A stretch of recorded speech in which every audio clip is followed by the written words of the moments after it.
For over 27 years here in Tuscaloosa, Catfish Heaven has been pleasing our taste buds with their delicious catfish, pan trout, hot wings, coleslaw, hush puppies, and don't forget about those made-to-order French fries. Whether it's your snack time, lunchtime, or dinner time, give the guys a call over at Catfish Heaven at 205-752-7222, or you can make your order online at catfishheaventuscaloosa.com. So head on over to Catfish Heaven at 2502 21st Street. See you there.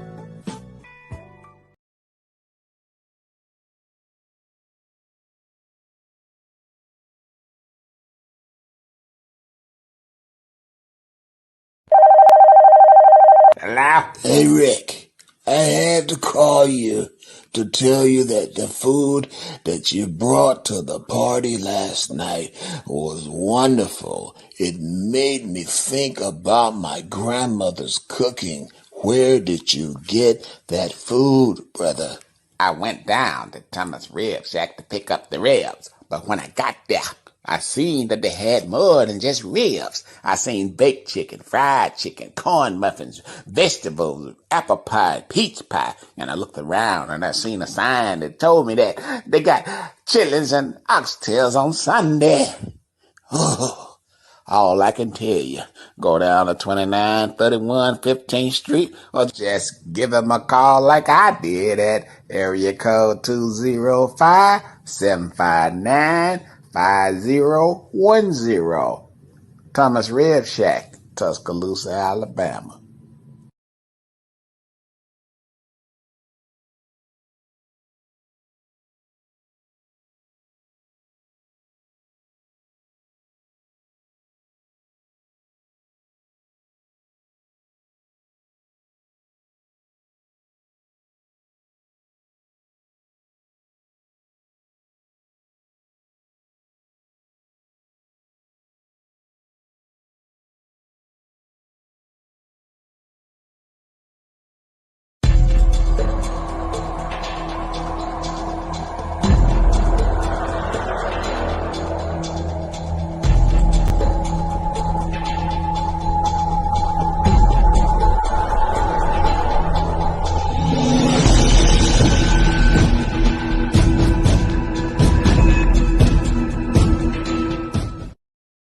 Working on my camera right now. Good evening, and welcome to another episode of the all-new T-Town 411 Report. I'm your host, Darren McKinstry, along with my good friend, Big Mike. He will be on the show with us in just a moment, but we're also broadcasting live from Sound Booth Radio and Sound Booth TV. Mike, tell them how can they sound in on Sound Booth Radio and Sound Booth TV. Sure thing, Daryl. To get in with us, Sound Booth Radio, just go to your iOS or your Google Play Store, download the Live 365 app. Once you've downloaded that app, then you go to the search bar and type in Sound Booth Radio 106.1. That'll get you on with us on the radio side of Sound Booth Radio. And to get with us on the video side, just go to YouTube, type in Sound Booth Radio. That'll get you on with us on YouTube TV as well as on Facebook. Sorry about that. Facebook. You can type in Sound Booth TV. You can check us out on Facebook Live as well. Well, Mike, we want to thank everybody that's chiming in tonight. I know it's been a busy week. We're glad you're back, almost back to normal, and we just want to, say our prayers that you came through your surgery and the rest, some of your other family members. We just want to make sure we recognize that. As always, Veronica Taylor provided us with the COVID-19 update. DCH Health System internal count as of 3 p.m. on today, 16 inpatients with the DCH system are positive for COVID-19 or fewer. 5 or fewer patients, inpatient for COVID-19 are being treated in the ICU. 5 or fewer inpatients positive for COVID-19 on ventilators. And of those in the hospital, 3 are fully vaccinated and 13 are unvaccinated or not fully vaccinated. Of those in ICU, none are fully vaccinated, and 4 unvaccinated are not fully vaccinated. So that's our COVID update. And I just want to thank Veronica each and every week for providing us with that information from DCH Health System. And tonight we're at 16. Last week, I think we had 24. So thank God that the numbers are tremendously going down. And as always, I say a quick prayer for those that are in need of healing in the hospital. So just take a brief moment. Heavenly Father, thank you for this day. Thank you for this opportunity to gather and conversate with our families and friends. Heavenly Father, we want to thank you for the many blessings that you blessed upon us today. As always, waking us up, giving us another opportunity to serve you. Right now, we want to say a special prayer for all the doctors, nurses, all the essential workers at the hospital, no matter what capacity they're working in. Look after our policemen, firemen. Look at our families. Look after everyone. Bless the children right now, Heavenly Father. Continue to watch over them. In our son, in your Son Jesus Christ's name, we pray. Amen. Man, Amen. Amen. Amen. Amen. I want to say hello to everybody. Mike, I think I touched a little nerve today, but it's time to really talk about it. It's time to set the rules straight. I mean, I asked a question earlier tonight, and earlier today, and the question was, why is it a problem that women have a problem with the word obey being a part of the wedding vows? I mean, it's been traditionally being said for as long as I can remember. I've witnessed several hundreds, even probably 1,000 weddings in my lifetime. And the word obey has always been a question of doubt when the minister say, repeat after me. The word obey has always been okay, Mike, you got me up a little high. Okay, there you go. sorry about that. There we go. But Sorry about that. when the minister say the part about to obey, there's this silence, this laughter, this look in the bride's face that you're already telling me that you're gonna have a problem doing as what I say. Now, okay, people already said, well, it worked both ways. It worked both ways. Take out the trash, no problem. That's my manly duty. Cooking, is that a manly duty or a woman duty? So tonight we're gonna talk about it. We're gonna make sure we got an understanding that there's a role for the woman as well as a role for the man. And I'm talking about real men. I ain't talking about donors and men that they don't acknowledge the fact that they have a responsibility to their household, to their kids, whatever. I'm talking about a man. And if you like to join this conversation, I want people to join this conversation because there's a role. And I see Stavetta already started. Let's see. Oh, Stavetta said you can make your own wedding vow, put what you want in your vow. Yeah, you can. You can say that. But I think why is it such? They're gonna bring out the idea. Well, why is it such a big deal to have a wedding at a church? Oh, I want my wedding at a church. I want my wedding at church. Well, if you're gonna make up your own vows, what difference doesn't matter where you have it at. But here's the thing, ladies and gentlemen. And I know there's very few men that are listening or on this subject with me because they say I started something today. There's a role that every man and every woman must play in a relationship, in every marriage. And that word obey, it tends to have caused some animosity among relationships. And I gave a prime example today. And I don't know how many of you all agree, and please call in. You ain't got to hesitate. I gave a prime example today. A husband and wife. The wife said the daughter wanted to play sports, and the son wanted to be in the band. The man said he do not have the budget. It's not in the budget because when you buy an instrument and when you buy these sports packages, that costs money. And the man made it clear that he don't have the money in the budget. But the woman go behind the man's back and call grandmama or granddaddy to pay for this situation. Now, in my opinion, that woman is now being disobedient, not obeying what the husband has said.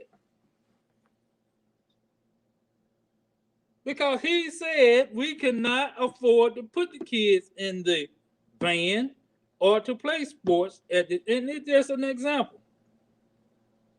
But do you not find that the woman is being disobedient by going to the grandparent to pay for that situation? Then somebody said something about a controlling spirit. It's when a man try to use that controlling spirit. Today has been a very teachable day for me. I'm hearing controlling spirit. I'm hearing don't know how to be a man properly. What is properly? Don't have respect. Don't give respect. Put the number up there, Carmelo, so they can know what numbers to call. Because I want to join this conversation. When you took them vows, it say to honor, obey. Some want to change it. Now I had a minister to come on the program on his version of it, and he said ministers took it out due to the controversy of the word obey. Darryl, when I saw the posting today about the topic, and I was talking to young Mello here about that. I did say that there's a lot of pastors now that don't put that in the vows anymore. They leave that part out. That one word, obey. So because the last couple of weddings that I went to, I don't, and I'm if I'm thinking correctly, they didn't even say that in my wedding. And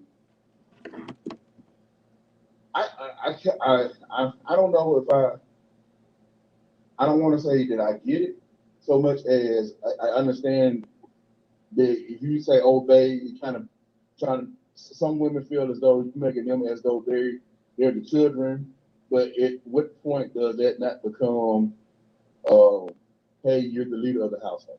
I think that's where we're at in that particular location. So I'm interested in knowing what a lot of people have to say as well. Mike, here's the thing, and if we're gonna go by the word of the Bible in these circumstances, I think it said the man is the head of the household. Now, see what some women want to do. They want to say, "Well, I think Veronica and I already stole it out there. Some men be glad you went to the grandma." Let's see what she said. Yeah, many men today won't mind her going to the grandma. No, that's not the man. That's not the. I'm talking about the real man that said the real man. Like if we say that we can't do it, and we saying that we trying to sustain ourselves and stop not going for help, especially if it's something that is not a necessity. What a man is supposed to be responsible for is taking care of his family's necessities, not necessarily of everything that they just want. So if you say, we can't do it right now, then that was a respectful thing between the two adults in the relationship, and to undermine what he's saying and doing what you want to do because you want them to have it, and you're not thinking about the consequences after the fact. Well, see, like I was bringing up the fact about some women said that controlling spirit or don't know how to be a man properly. Now, see, controlling. Okay, controlling is okay. We wife want to go over to over to her mom house, and the husband say, "Well, I don't feel like going. You go ahead." Or no, we ain't going. We going home. But she go anyway. Is that being disobedient or controlling? Huh? Come on, talk to me, somebody. The husband said he don't want to go over to mother-in-law house, and he driving or she driving, and she go anyway. Is she being obedient, disobedient, or is the man being controlling?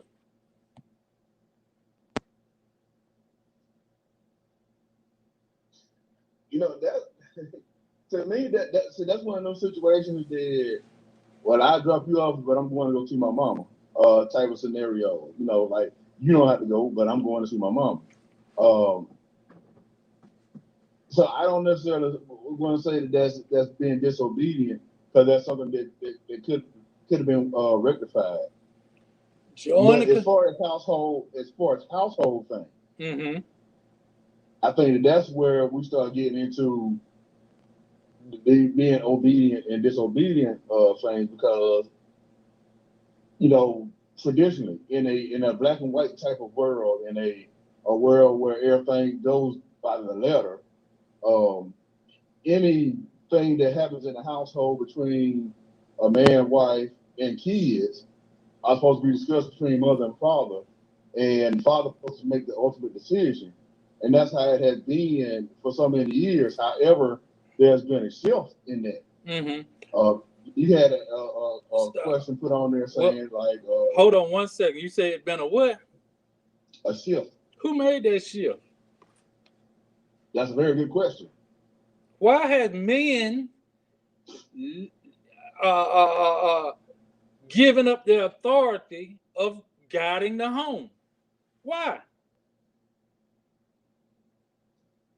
And that's Daryl, I'm gonna be honest with you. That is something that I think that men have given up the authority so much as uh, we have actually had several conversations about this on my Battle of the Sexes show that I do. And we have the ladies always seem to say that they want a man to take care of all household responsibilities, and we came to a conclusion. And lead them. I'm sorry? And some I heard say lead properly. Yes. That's that Yes. word, lead properly. Okay, go But ahead. Go the ahead. conclusion that we came to, and we still have this argument even to this day on the show, is that they want that they want you to do that until it's not convenient for them. Hmm. So it's like, okay, you head of the household, but if it's something that I really want to do, I'm gonna do it anyway. Like go get a new car or buy new furniture when you don't really need it. Absolutely. Okay. Okay. Because as you think about it, Daryl, when was the last time you said, you know what?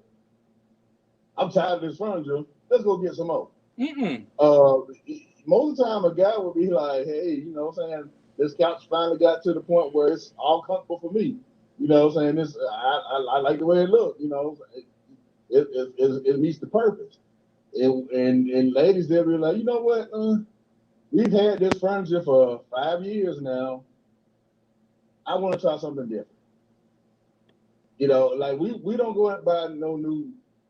Well, I don't. I haven't bought any new drapes or bedspreads or anything like that. That's the thing that my wife and I truthfully don't care if she does. But it's just certain things like there's things different between man and woman. But you relinquish.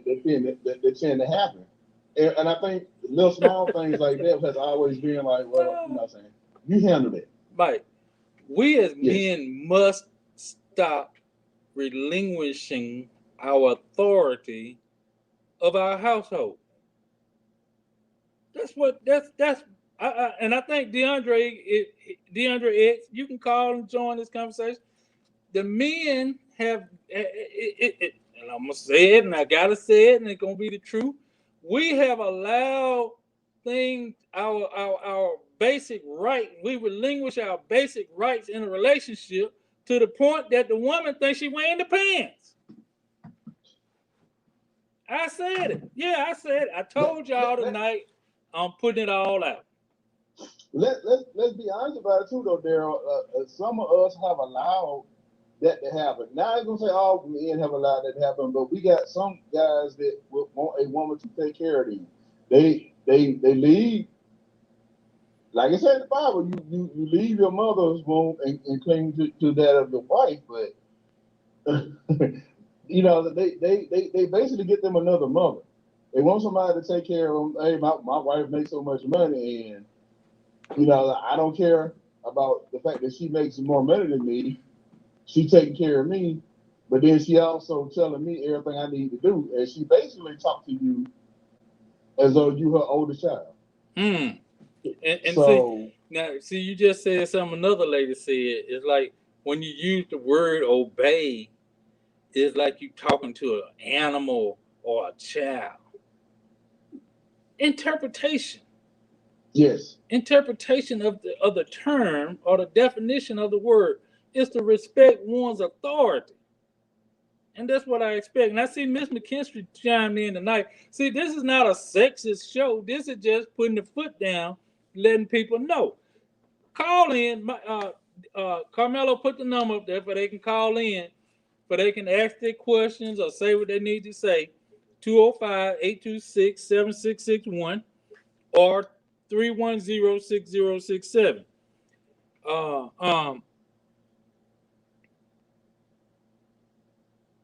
Yeah.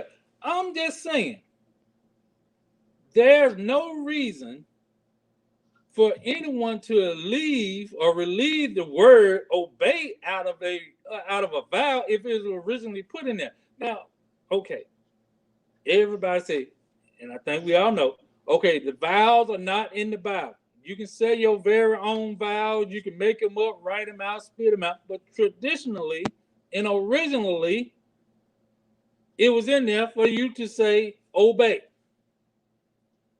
And I think Brother Hawkins, Mr. Hawkins said in ceremonies that he performed, he eliminated the word obey. That ministers, quote unquote, ministers took it upon themselves to eliminate the word obey due to controversy. But who controversy is it? Who we trying to satisfy?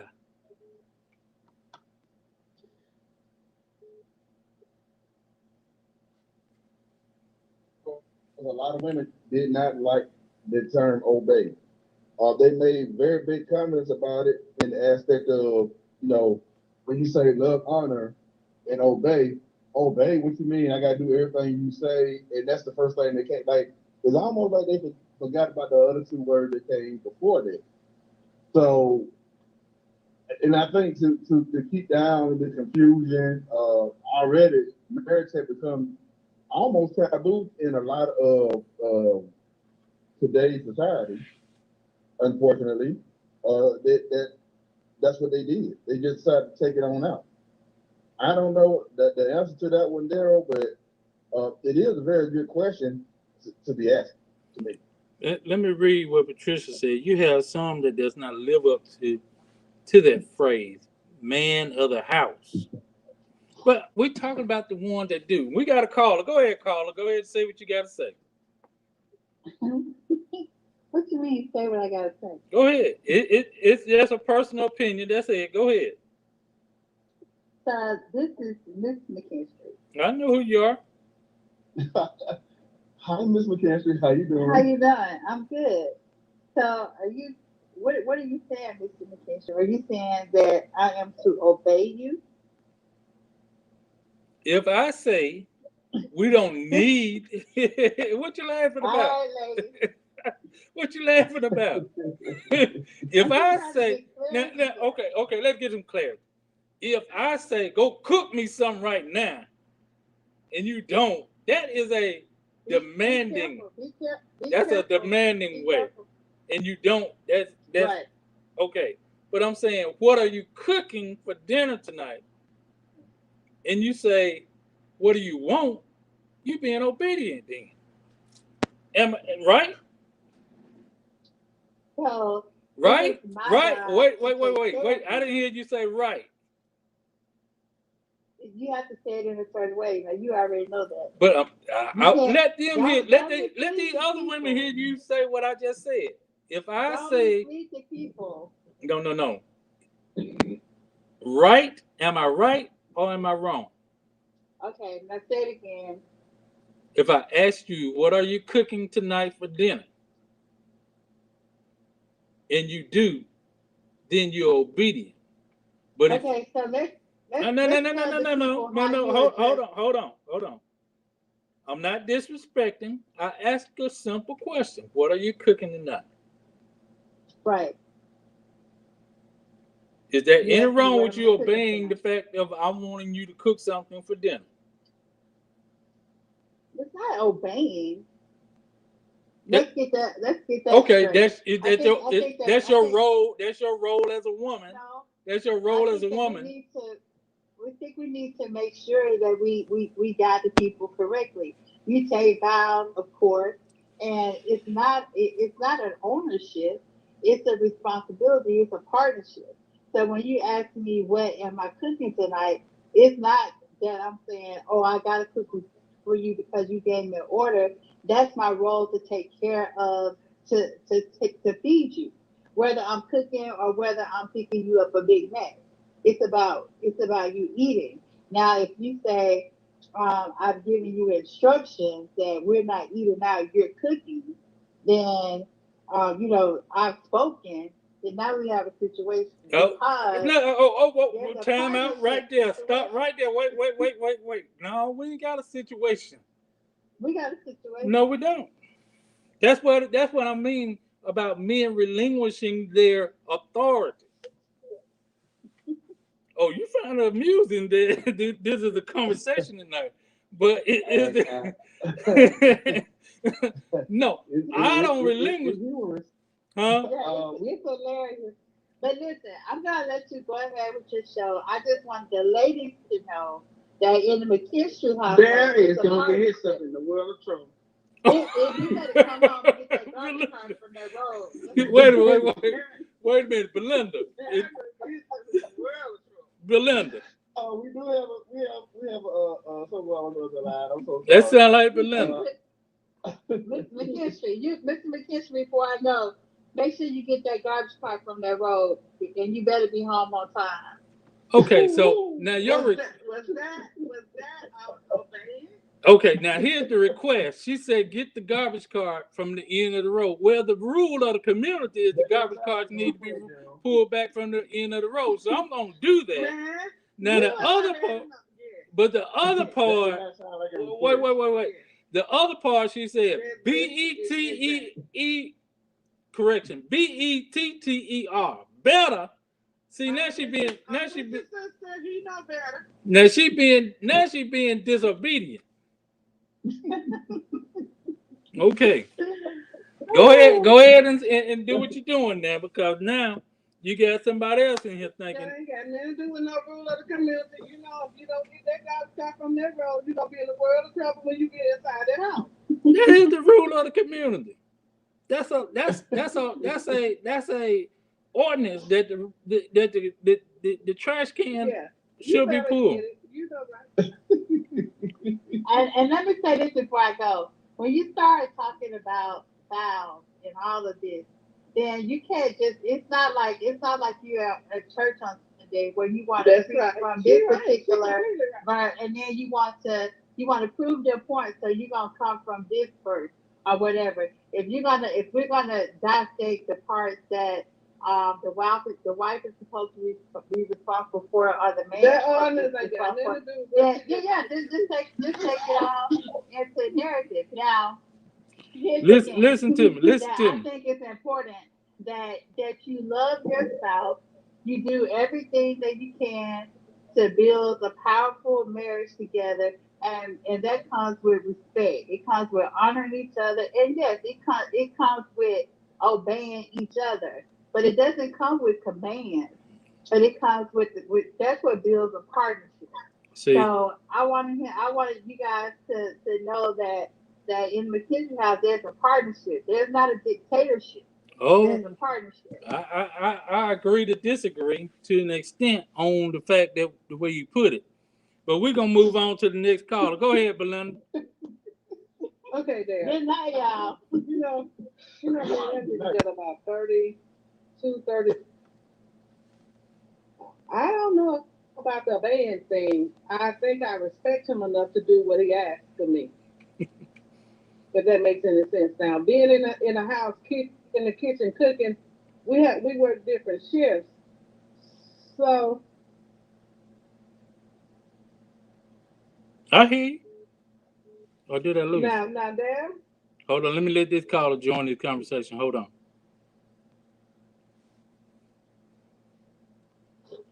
Okay, go ahead, Belinda. Go ahead, Carl. Then the thing about it is that how is about a woman being in the house and kitchen cooking and all of that. It doesn't work like that. Whoever gets home, if you want to cook some dinner, you go ahead on and cook some dinner. It has nothing to do with a man or a woman. Wait a minute. You're saying that ain't your role necessarily to cook dinner for your husband. No, I'm not saying that is not my role. I'm not saying that. What I'm saying is, in today's society, we work different shifts. Okay. And if he's home, he gets off at 2. Mm-hmm. And sometimes I don't get off to 7 or 8. Okay. Whoever want to cook. It doesn't matter about if it's a man or a woman or who's a band, who or whatever. Well, in certain situations, if you know you're gonna get up at 8 o'clock, you should have dinner cooked halfway before I get home. Now, all I got to say about that is wait a minute, bro.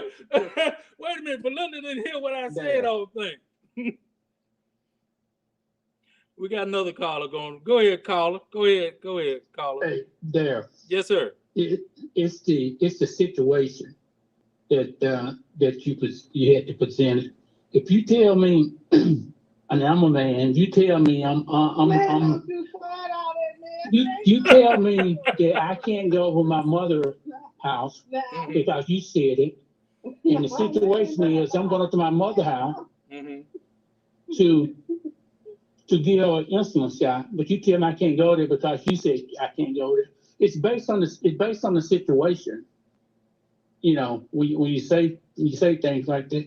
I mean, the situation with the instrument. If you say, hey, I don't think that Mary Jane needs to be in the band, financially we can't afford it, and I don't think she has the time to do it, then that's the situation. But you say I can't, she can't do it because I don't have the money. What if we hit the lottery? Do we use that money and buy Mary Jane an instrument, or do we say, well, she can't be in the band because we have the money now? Okay. So it's based on the situation. Okay. Here's the situation in this particular case. The husband and the wife has a budget. Susie wants to play in the band, and the instrument, of course, costs money, and it costs money to be in the band. And the husband said, we can't afford it.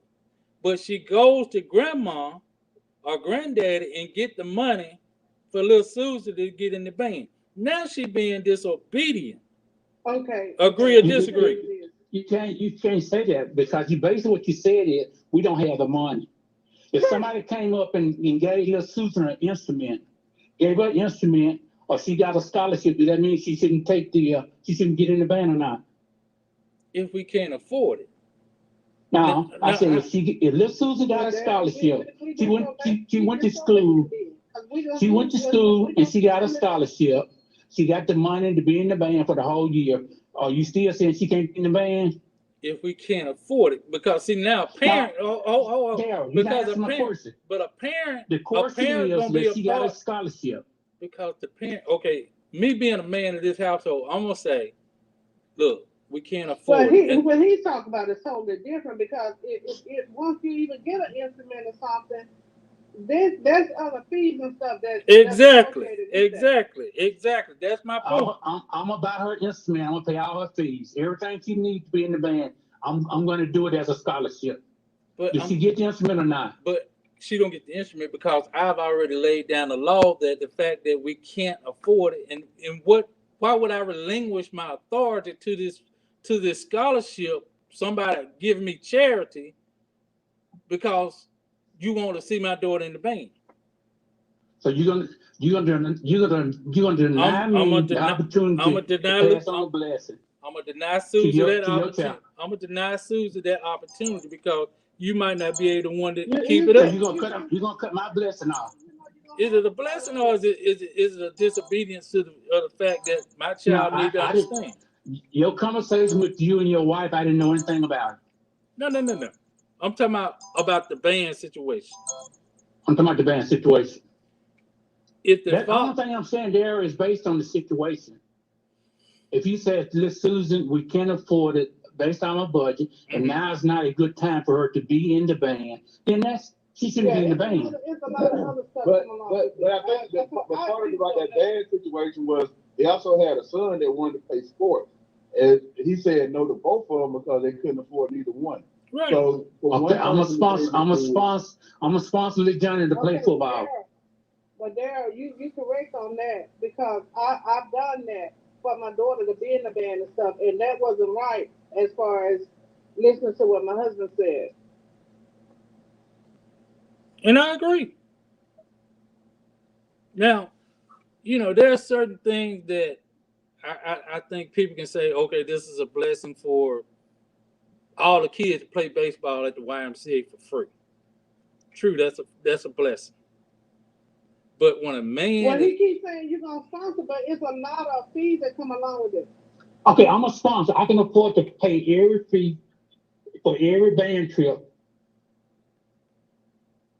So I do agree. So now, I agree with so in other words... I agree, but you're supposed to keep peace in your home outside of everything else.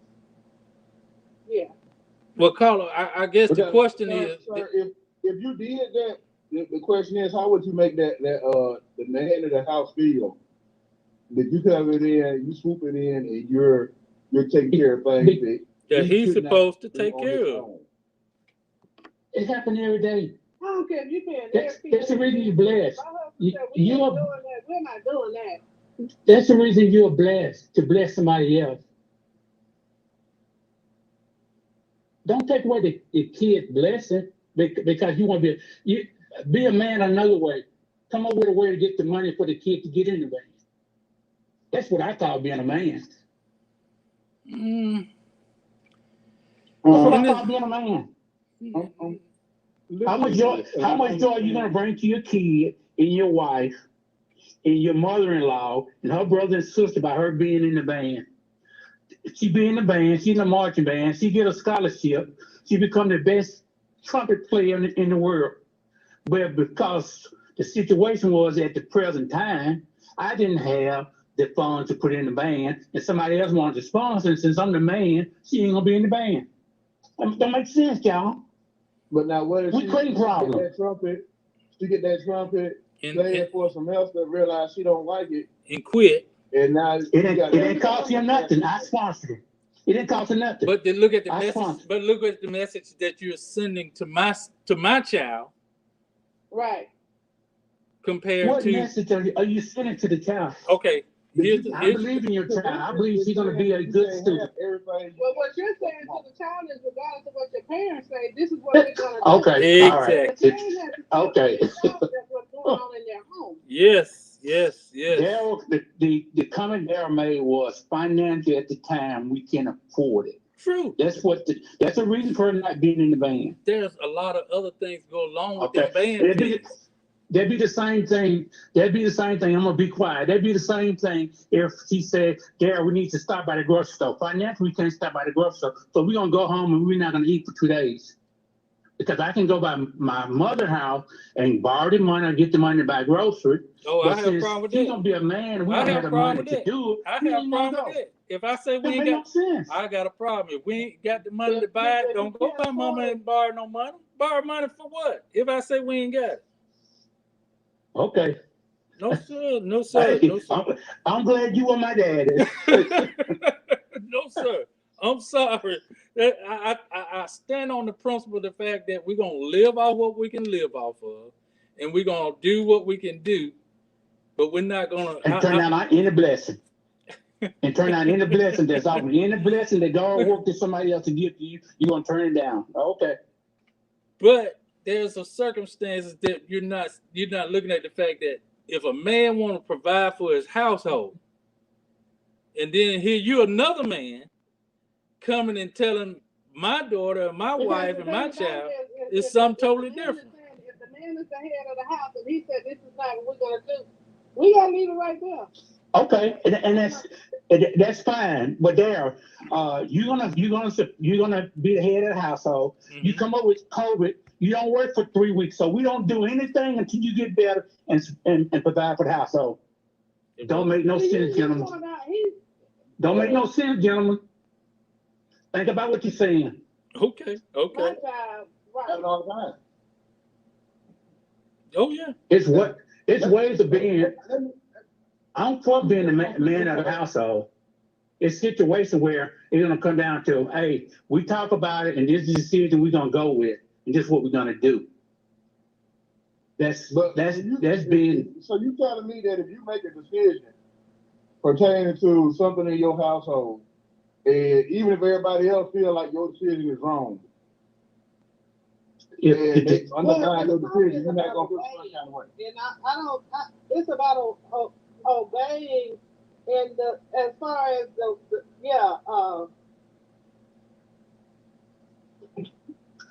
It be the same thing. Okay, answer this for me, then I'll get out the phone. I'll leave you alone. You tell your wife, hey, we $50 short. Go out there and get $50 for this week. Any way you can. Now, what did she do? Wait. I'm the man. I'm the head of the household, and I just gave her an order to do. So you can't say, who's going to say that? I just told you, I'm the man of the house. I'm $50 short. Baby, go out there and get me $50. I don't care how you get it, but bring me $50. That's pimping. Huh?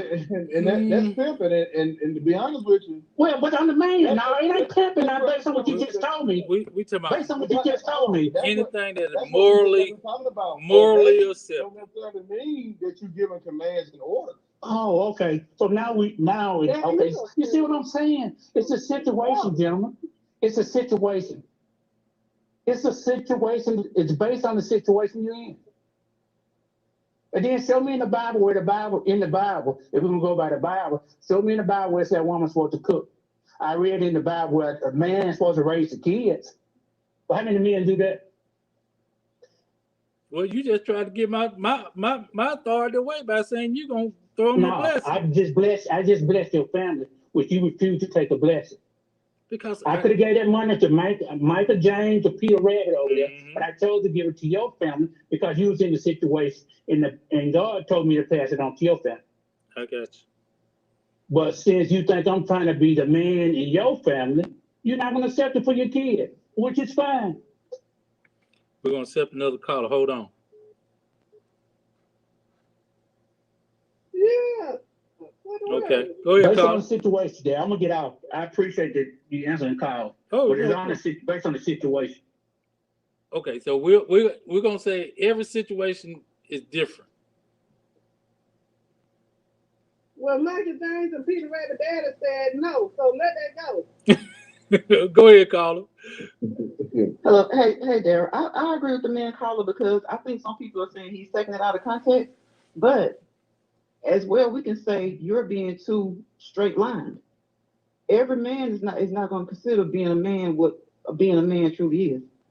And like he just asked, if I tell you to go out there and get it how you get it, by the way you're saying it's your household, then you need to go out there and get it the way you get it. But then you say, no, I'm not talking about that. But then when somebody on my side says, well, no, I'm not talking about that, you're going to say the same thing. Because he's saying, go out there and get it. Get it how you get it. Okay, so you're saying, well, he's not being a man. But the whole thing about it is, when they say to obey, It's a sensitive situation. And that's why it's been taken out as far back as 1928. Because when you asked that question, I went back to see, because I don't even hear that anymore, for real. Mm-hmm. If it is, it's very traditional. And then even in traditional weddings, I don't hear that. So when a man says that, I mean, I could ask you, the vows also say you're supposed to worship the woman. So Love and if charity. we gonna Love say and worship and charity. obey, both of those are two strong words. Are you Love gonna and worship her? Because if I say a person gonna say they gonna worship me, baby, I'm gonna tell you, they might not want to do all it takes when I say worship me. So you might want to be careful about all it takes when you saying somebody needs to obey you. Because I'm gonna look at that vow and say, okay, here's this thing go right here where it says he's supposed to worship her. So can you worship me? Love So and that I can be charity. submissive and obey you? Can you Mm-hmm. worship me? Because I think worship might be, in human terms, might be a little bit more stronger than that obey when it starts coming down to it. Because if you worship me, you're gonna obey me. Because you worship me. Okay. And the vows, you aren't supposed to worship God, but the vows did say worship her. But let me ask you this, Ron. And are you single? Yep. Okay. Now, so have you ever been married? That's why I was listening. Have you ever been married? Because I am. Nope. Okay. Everybody around me, and I was just like, that was one of my things. The man that I was about to, to be honest, I sat back and listened because he was stuck on that obey word. What's wrong with it? And everywhere, because it depends on the time, and this is 2021. Oh my! It depends on the time, it depends on the circumstances, and it depends on the man. And not saying that there are no good men in 2021. Mm-hmm. What I'm saying is things are changing. Look at everything. Everything is changing. It's not just this situation. Everything around us is changing. Therefore, this is not the one thing that can stay the same. Otherwise, we'd be like Trump. See, the word obey now. What you were saying earlier seems like we're trying to make America great again. Okay. Now, in my eyes, is obey. Now that you're saying my mom has 13 sisters and brothers. They're all married, but two. And I've seen how marriages, they've never been divorced.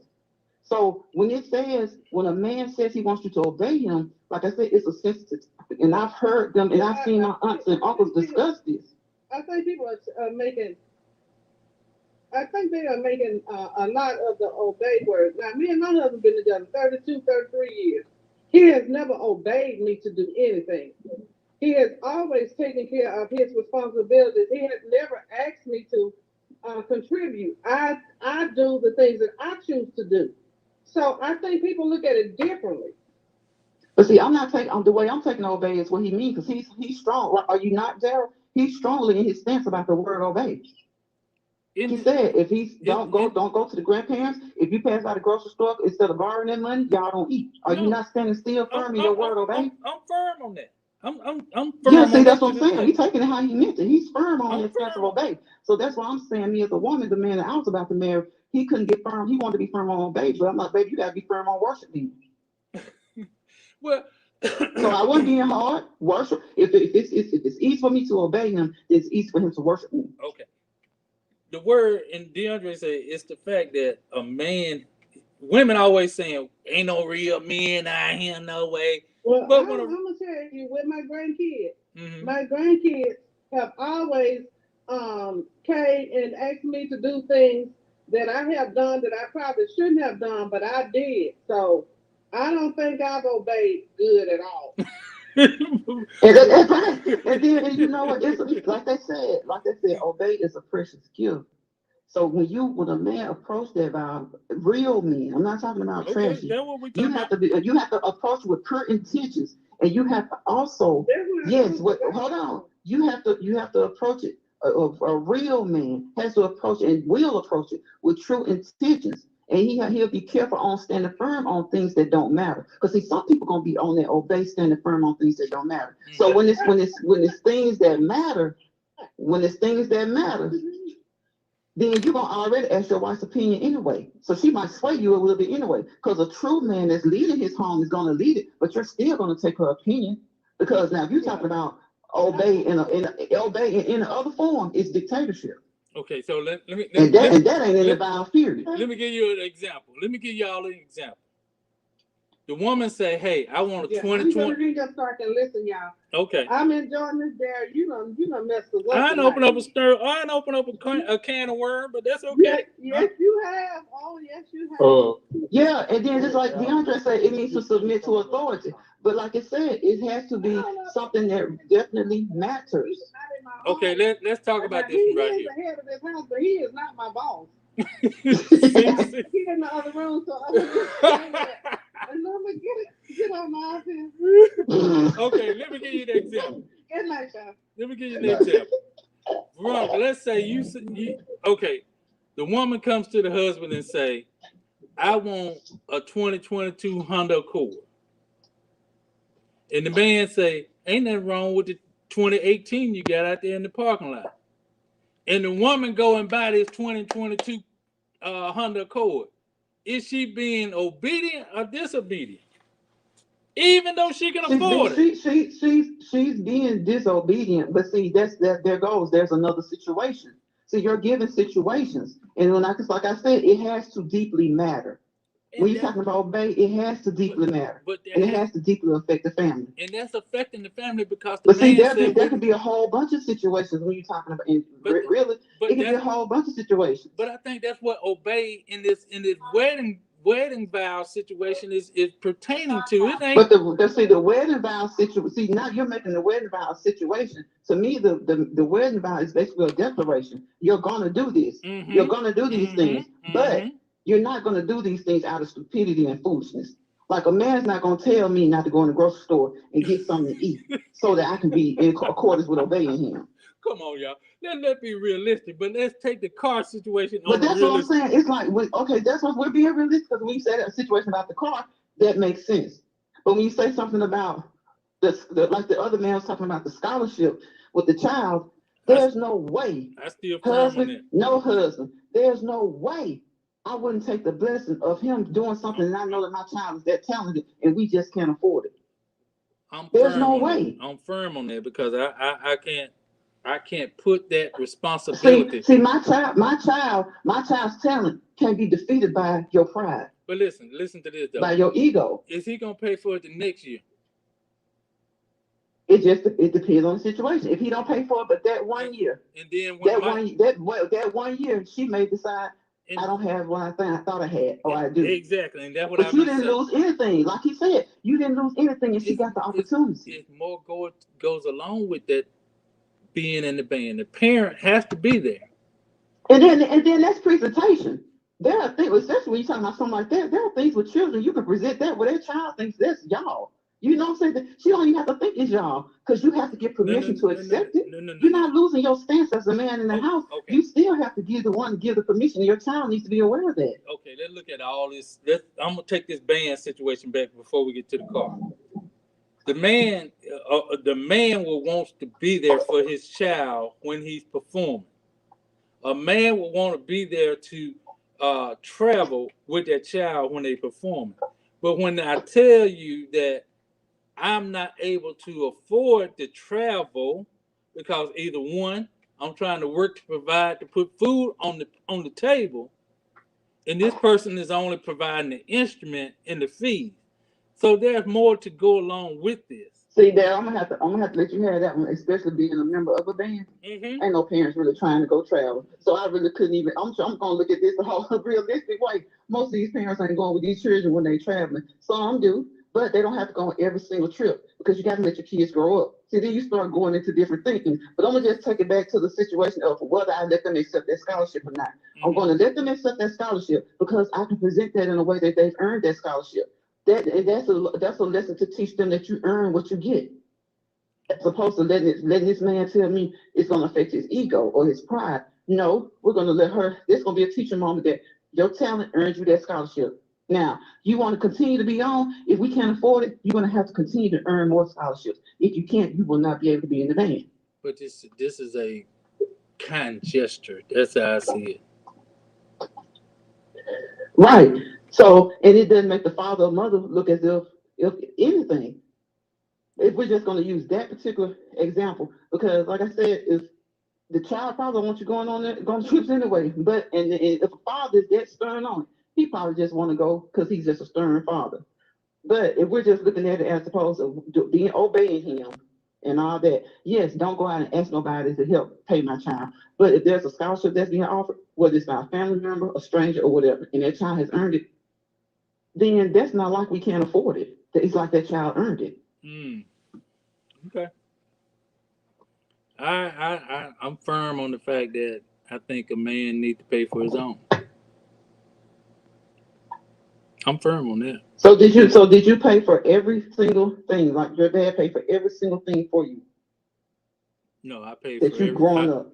my son, my Did you kids that was like okay? in the But I band know and that you played may have paid for football. things, but other than that, did your dad pay for every single thing for you? No. And if he didn't have it, then you didn't get it. Right. If it wasn't able to be bought at that moment in time, it was did without, because that kind of stuff for a band and football, little league stuff, the thing that kids have today, it takes a toll. Traveling football and baseball and stuff like that, that stuff is expensive. But that's an investment. I see why some people do it, because it's an investment long term. But also it's and that's a whole different topic. I'm not really a big fan of this AAU basketball and stuff like that, because I see where it hurts some kids too. But that's a whole different topic. But back to the fact of obeying, I think it's as someone said, properly, a man being properly doing what he's supposed to do. I guess, for as in return obeying what she said, like Sonya said, make sure the garbage cart. Well, that's something. I took the garbage cart out to the end of the road, so I know I should bring it back from the end of the road. That's kind of obvious to me now. But so if the city didn't tell you to do that, and Sonya told you to do that, then you don't feel like that's something you should have to do. Because when I was listening to that, I'm thinking, so you'll obey the city, But because her, it's a but you rule. expect her to obey you. It's a rule. It's a rule of the city, right? That you're Let supposed me to. say this. Let me say this. Go Let ahead. me say this. Go ahead, Mr. Porter. Vows, Okay. marriage vows. Mm-hmm. Two individuals quoting the vows to one another.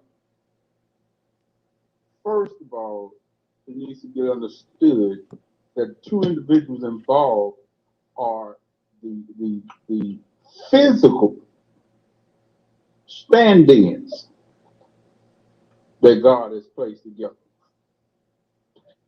for one another to obey Him. See, when you obey, you're obeying God. You're not necessarily, she's not your God, he's not your God. But God is using you both as physical stand-ins to help you further understand what the marriage, what the wedding supper is about, and how Christ will come back to marry his bride. When you make the oath, when you recite those oaths, you're not reciting to one another. You're reciting them to God. That's why it is in before God and all his witnesses and all these witnesses. That's who you talking to. So when the man obeys, you're obeying God. He's using your wife as a representative of him. When you refuse to obey, you're refusing to obey God, not her. And so is the woman. So even when women say, I ain't submitting to no man, you're not submitting to a man per se. You're submitting to God because you said in the oath you would. He's just standing. God wants you to perform the oath you said at that altar before all the witnesses in that church and all the heavenly hosts in heaven with him and him too. So when you can't take the spiritual and biblical obedience and place it on earthly matters. You can't do that. Nor can you take earthly matters, earthly obedience, and place it on spiritual matters. Don't mix. See, when you don't perform those things in that oath that you promised to God you're going to do, you disobeying Him. Well, see, let me stop you You're right. going back on Yeah, because those earthly stuff, I think what Darren's talking about, we're talking about the earthly matter stuff. Going back on your oath, which you declared. I'm going to stop you right there. You signified it. Time out by for 1 sliding second. that ring on each other's finger. Time out. See, Time out. We just heard people say you can write your own vows, and that's what I'm saying. And then writing those vows, they ain't even got. When they do that, they taking God's vows, slap out the picture. Who? Slap out the picture. They saying to God, we don't want to use your vows. We're gonna write our own. Okay, see now, here's where the controversy come in at. Here's where the controversy come in at. The vows are not even in the Bible. Right. Okay. Right? So Ephesians, you right. You can go to Ephesians 5, like our sister Wesson said, go to Ephesians 5, 22 through 33. 2 Corinthians is the best because it breaks down what's supposed to take place in a marriage. But I think it breaks it all the way down. I think we'll be all better. The way through. I think Ephesians describes it better, though. 2 Corinthians chapter 7. I'm talking about what's supposed to take place, how the two people involved should respond to one another, how the two people should interact with one another. But at this moment, you said they're taking the godly vows out. No, they're not. If the vows are not in the Bible, if you're gonna go by the vows, if you're gonna mention the vows, then you're gonna mention what God said, and then turn around and say, "No, we ain't gonna use that." But you just called it the godly vows. You are taking it out there. That's just like I've heard people tell preachers or pastors who's going to marry them, look, we can do everything, but at the end, we don't want you to say in Jesus' name. People like that with that kind of mindset. I told them, I said, I wouldn't be marrying them. Somebody else be doing it. If Jesus can't be involved, no, we can't do that. I can't do that. You go to somebody else. You mean for a performer? Okay, let me. I'm gonna just say this. I heard preachers say they can't marry a couple that one of the individuals already been married before. Now that one I ain't never heard. What's the problem with that? Yeah. Well, if I'm not mistaken, Reverend Moore won't do that. So, I have heard that from several different preachers actually. And I think that kind of, I don't know where that's coming from. I don't know who are the pastors that don't do that, because there's a lot of people out there that have been married multiple times. But I have heard that before. Yeah. Now I would assume they would get it from the discussion the Pharisee had with Christ about getting a divorce, and Christ specifically gave instructions on one incident where a person can get a divorce, and that's through infidelity, and that person can remarry. But we'll talk about that on part 2. But the obedience, I'm still stuck on the fact that women have a problem with the fact that to say, I witnessed lots and lots of weddings where either the minister omit the word obey, or when he do say it, there's this humor. I guess you could say that the crowd would say either the woman has an issue with the fact of announcing or pronouncing the word obey during the ceremony. Well, I never had I'm an just issue with I'm it. just curious Uh, why. I think most times it's not even said. I mean, I ain't gonna say all the time, but a Yeah, lot of times it's just not even said. a lot of And that's been for like decades now. a lot of I mean, ministers. like there have been some ceremonies that they will say it. Once again, you talking about somebody who's being extremely traditional. But I think that there's Yeah. a lot of them that don't say it as well. I don't remember it being said in. And Sean, you can tell me better than anybody, because he was the one who officiated. If he said it in our wedding, I truly don't remember him saying that in our wedding. I did. Well, Honestly, like I said, I don't remember it being said. But now, once again, I think it's a mindset thing too, because my mindset is not the obey in the command thing is I just feel like and Veronica, I agree with you on some points of that. I think that most big things that you have in your household, you're supposed to be discussing with your spouse anyway.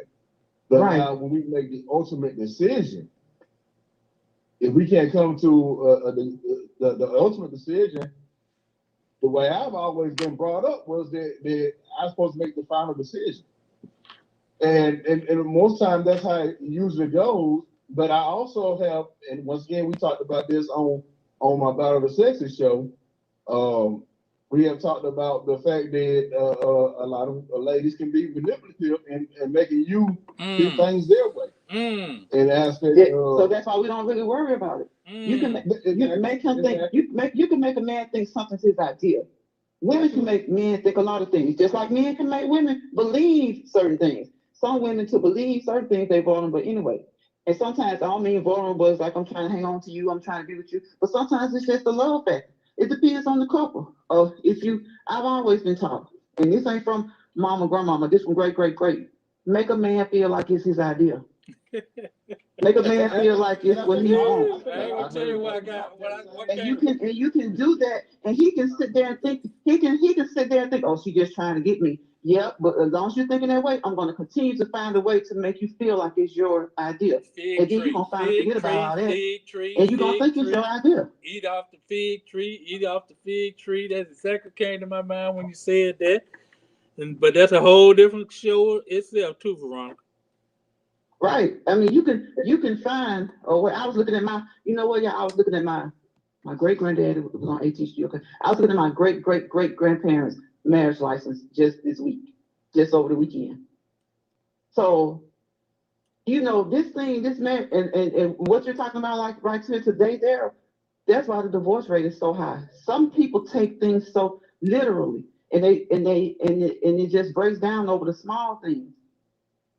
Like I said, my mom has 13 sisters and brothers. All of them are married. So I'm not married, but I've seen the workings of 13 different marriages and my grandparents, both six and great grandparents. So I know when I'm being too much, but I know when someone's also asking of too much. That's why I didn't get married to that particular person, because the very thing you said about that obey. Well, if we're gonna look at the most important words, that word worship is in there, and it's supposed to come from him to me. So if you're gonna hold my feet to the fire by obey, I'm gonna hold his to the fire by worship. And that's when I make him think it's his idea. Because if he worships me, he's gonna obey me. See, and I'm not gonna be no bad girl. You see what I'm saying? But I'm just saying, like the word said, on things that truly matter. Because there has to be a coming of minds. You have to get their opinion. It has to be discussed. It has to be rationalized. It has to be thought about. And the only way for me to disobey, I say that, is if he's just being ridiculous. Period. If he's gotten us this far and he's not being ridiculous, I have no problem. But sometimes times are changing, and that's what we fail to realize, that a lot of those words that we ask about, they don't really necessarily apply the same way. And like I say, the Bible, the word never changes. But technically, vowels aren't in the Bible. True. So you have to rationalize things, and you have to put your academics and your logic and your street sense, your book sense, all of that into it. And if we're going to go by the route of the Bible, then we just need to use the words of the Bible. But we can't really always apply the Bible to words that are derived, and we think, like a lot of little kids probably think, well, Bible's in the Bible, but they're not. Hey, we do have someone else on the line. Go ahead, caller. Go ahead, caller. Hello? Hey, this is Steven. How y'all doing? Hey. Hey, Mr. Double, how you doing? Hey, I'm good. I want to give an illustration. And I kind of agree with what the caller was saying about when you get into the Bible against versus unbelievers, because that is a controversy when you get into that area. Because a lot of people go to church, and a lot of people want to get married in the church, and they're not saved or born again or nothing like that. They just want the fame of, I like this beautiful church, but don't have nothing to do with the word of God. And that's the one scenario. So I do understand when it comes to the natural thing versus the spirit thing. And then another thing, I was married, my children can also divide the home because the mother tends to listen to what the kids say and what the father say. I truly believe that God has order. And when things are out of order, it's caused confusion, and God is not the author of confusion. He has an order, which is God first, the man, then the wife, and then the children, and everybody else comes second. Some people don't agree with, they feel like, okay, I'm going to my mama's house, but my husband said I can't go, but that's my mama. But you obey, you have to be obedient to your husband because God honors authority. And when you don't honor the head, then you out of order. And so one thing, and I have been put to the test, because this is something that's true. And so one day, one of my kids was like, well, no, I want to spend it at my grandma's house. And the dad said, no, you cannot, because you didn't do your chores this weekend. You cannot go. But because I wanted a break, I'm like, okay, well, you can go. And then I got convicted about it. And I said, no, because what this kid is going to do is cause conviction in the house. And so I went back and said, what did your dad say? So me and the father can be on one accord, because children do cause conviction. Cause disturbance in the house. So I had to be on my husband's side, even though I did not agree to what he said, but because of order, and I wanted to be obedient to God, because like the man said, when you're being obedient, you're not really honoring the husband, but you're really honoring God, because God set the order. So how am I be out of order? God set order. Come on, you talking that stuff, Elder. And so I had to be obedient, even though I didn't want to, and then God honors that. That's one illustration. Another example was, my husband, he made all of the money. I stayed home. I had a little daycare. And it was a couple had wanted they wanted some money from us to get a car. They was $500 short. And they was our close friends. And because I knew we had the money, I wanted to go get the money and give it to them. And he said, you cannot do that. You didn't even ask me. You out of order if you do that. And I'm like, they are friends. They need a car. Their car broke down. I don't care what you're talking about. But yet again, I got convicted. See, when you connected with the spirit, God will speak.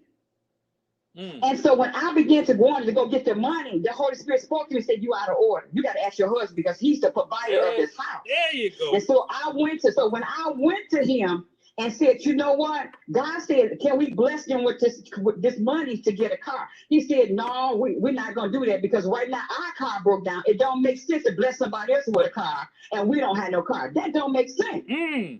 And because I knew how God speak to me, I said, you know what, God? I went to him like you told me to go to him about a car, even though we don't have a car. And when I got to continue to pray about that thing, and the next day, my husband came back and said, Stevetta, because I know you hear from God, I'm going to give them that money. It didn't make sense. But God takes the foolish things to conform the wise. And so when I was obedient, and when he was obedient, he went on and gave them the money. The people the next day was $500 short. They got their car. Our pastor did not know what was going on. Our pastor stood up in the church and said, I just want to bless a couple with a car, and gave us a car. Come on now. Come on. And he paid the car insurance for us for a whole year because of my obedience. That's right. Now, if I had not been obedient, we wouldn't have had that blessed, because I know the order of God is not about me, but it's what God said. And because I was obedient and didn't go in the bank and give them the money, God seen my heart, and he seen I was obedient. Now he uses somebody else to bless me because I was obedient. There you go. See, you saying exactly what I said, because I said, the man said, don't go get that money, and you obeyed him. And then I obeyed. And you end up getting a car, And the couple ended up getting the car because now the weight of the fact of the friends needed the $500, the weight of that, the man said, I'm gonna go ahead and bless this couple with $500 now that I can see we can afford it. Maybe you saw it, but he didn't see it at the time that they could afford Absolutely. it. That's right. And he didn't see it at the time because it don't make sense that we want to get somebody else a car and we don't get one ourselves. That don't make sense. Mm-hmm. But because I know what God spoke to me and I trust him, it didn't have to make sense to me. All I had to do was obey. Obey. That's right. That's what I had to do. And then because of obedience is better than sacrifice. Okay. Because people don't know that when you disobey, that's a form of witchcraft. Mm-mm. Yes, it is. Yes, it is. That means you out of order. That means you your own boss. You're not listening to God. God has order. That's why he set order. Because if you don't obey order, you're out of order. And that's how the enemy can come in like a flood and attack the whole house from the head to the wife to the children because we're not being obedient to God. Now we can shut the show down. We can call the show down. You had made my point. And that's how it goes. And then I can look on the flip side of that door too. Sometimes men do take that word obedient with authority to control women. That's another side. Because here I am being married again. When I came here to Tuscaloosa, my husband was a military guy. I did not cook. I did not wash. He did everything. He was a provider. He paid all the bills. He washed, he cooked and everything. And I'm like, wait a minute, let me cook. But because I did not do it the way he wanted me to, then I could not do it. That's a form of control. Mm-hmm. So there's two sides to everything. You have to watch the motive behind, and you always got to pray about it. Now, so I didn't do anything. Let's look at the controlling part that I'm looking at from some. So Darren disconnected on that part. Let me say something about with that other side. See, you were preaching that word to him because it was the word he was talking about. But when you flipped it on him, because see, he has to realize that there's any word can be taken advantage of. Exactly. And that's what most women are talking about. Exactly. Any situation can be taken over. Yes, but any situation that men do use that. They say, you know what, you don't do what I asked you to do because you hard hit, and then they sound like your dad. Exactly. And I think that's when they sound like our dad, and then when they sound like our father, we don't want to do it. Say, wait a minute, my daddy dead. Right. I think that's the example that the other man was giving when he said, so we need this figured out. You go out and get it how you get it. Like you said, that wasn't being obedient. That was a form of control. But some people say, no, it's obedience. So we have to learn where to draw the line on some words. Some words just can't be used literally because they will be turned around and changed into something else. See, right. And then it's a good thing when you're saying about how in certain times, you know what I'm saying? The Bible talks about it's the time to laugh, it's the time to cry. It's a time for everything. Timing is important. We don't just continue to go on with certain traditions over and over again. Some things change because it has to change in certain ways. So you go, so you have to go with change with balance. Right. With balance and balance keep away from confusion. And so since we got a New Testament after the Old, because things didn't change. It does, and then sometimes you have to look at this.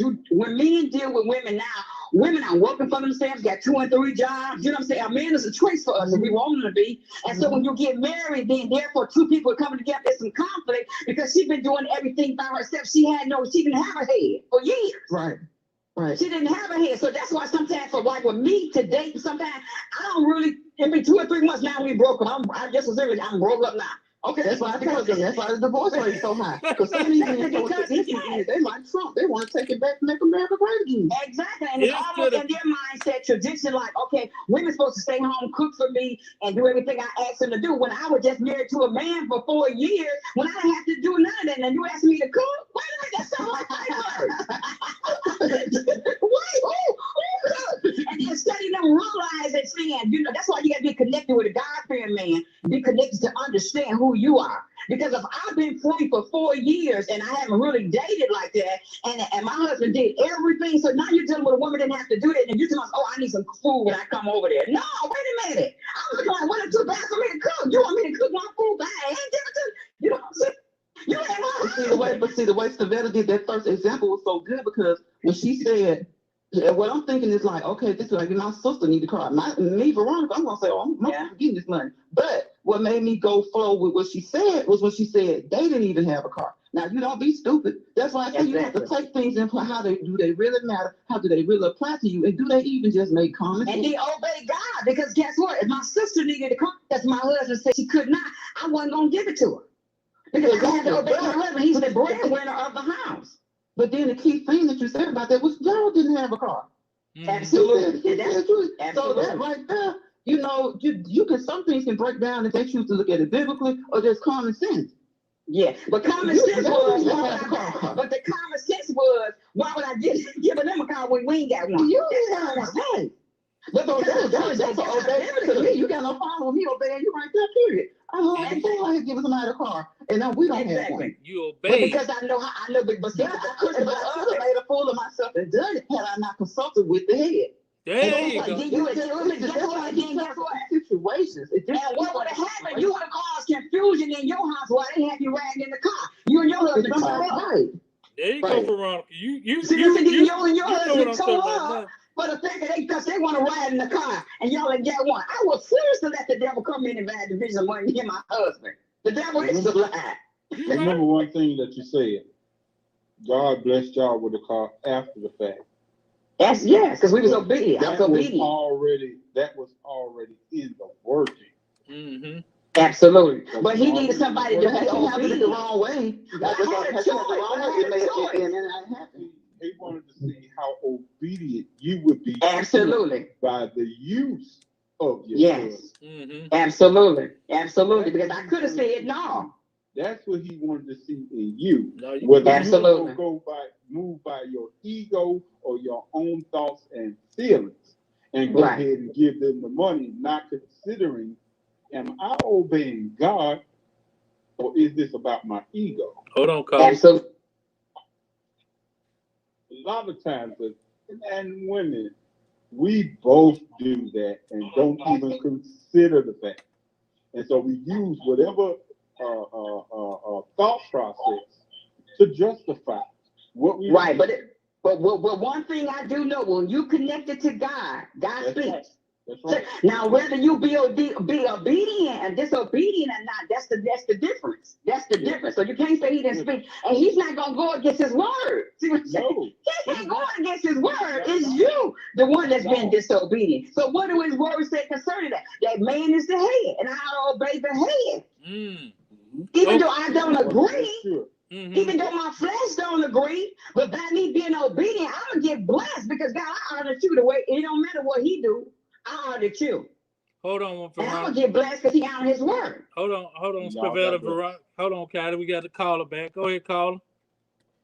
Yeah, that's a good story that she told. But from time to time, God put us through tests. If, like she said earlier, if our heart wasn't in it to bless that person, she would have never got a car.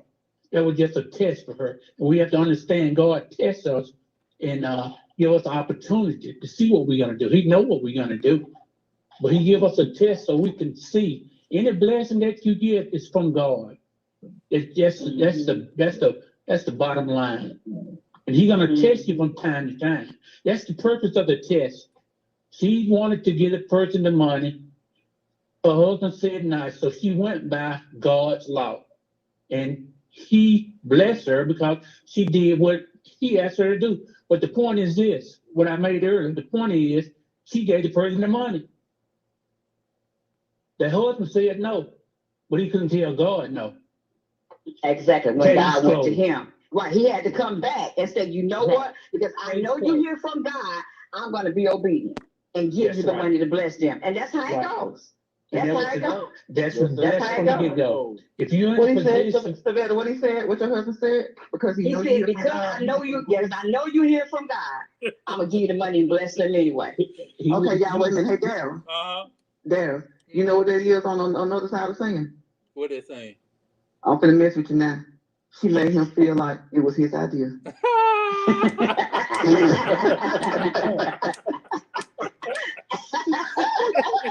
And that was all God. That was all God's plan. Everything good comes from God. I'm gonna say I ain't gonna get on. I'm just gonna get straight You gotta get to the people. You gotta come back to There, you know what she said to you. I know exactly what she's saying. I know exactly what she's saying. So when you give an order, Miss McKinstry, Miss Sonya McKinstry, we got you. We got you. Okay. I'm gonna leave it at that. Yeah. Obey. That's all I'm gonna say. But we have to, but then you still have to remember that we cannot take God's principles into worldly principles, because a lot of people, they're not gonna believe that. It's just like when a husband said your body belongs to belong to your husband body belongs to him. You get mad and say, I ain't giving you no $100 to get my hair did. I ain't giving them jack. You out of order. Mm-hmm. You know what I'm saying? You straight out of order. Now you punishing him that what belongs to him because you upset. That's the word. But a person that's not in tune with God and don't believe, go by the word, then they're gonna say, I don't care, he ain't getting jacked. Then you wonder why it's an open door, suit next door. Hello. Watch out there now. Watch out. Keep on closing the garage door. The suit waiting next door. That happened with the married folks out of married folks. You know what I'm saying? You keep on because you closing up. Watch out there now. So I'm just saying. I'm just saying. I've lived this stuff, so I know how it goes. When you know better, you do better. It ain't nothing I'm saying, something I live and through the word. You're exactly right. So it is what it is. We say what we don't want, but at the end of the day, when you're lying with God, He's gonna convict you. Conviction brings about a change. So if you ain't changed, that means He's not Savior. He's not Lord. That means you're not obeying what the Savior's saying. You're doing. That's what's the difference between religion and relationship. Religion, I'm gonna do what I want to do. Relationship, God, I'm gonna obey you because that's what your word says. I know I'm gonna get blessed because I want to be in tune with you. That's how that go. But religion, I'm doing what I want to do because I'm big and bad enough to do. It's mine, and I'm gonna do whatever I want to do. Okay, but keep on. Second half of this question. I'm glad I got two single women on the phone. If the woman make more money than the man, is the man still in charge? Yes, he is. Okay, there you go. There you go. Because the money cannot take away your status of who God created you to be. Well, you know, some women think that, that's my money. I made $200,000 and you only made $50,000. It don't matter. Right, and that is something. Exactly. I mean, riches don't get you into heaven, and then with that situation like that, to me it's the same thing. As long as you have to, when they say that, you have to really see what they're at. If you're talking about the spiritual side of it, all you got to do is watch the person's mouth and their lifestyle, and then you'll understand. Then you know how the fruit that they bear. You know them about the life.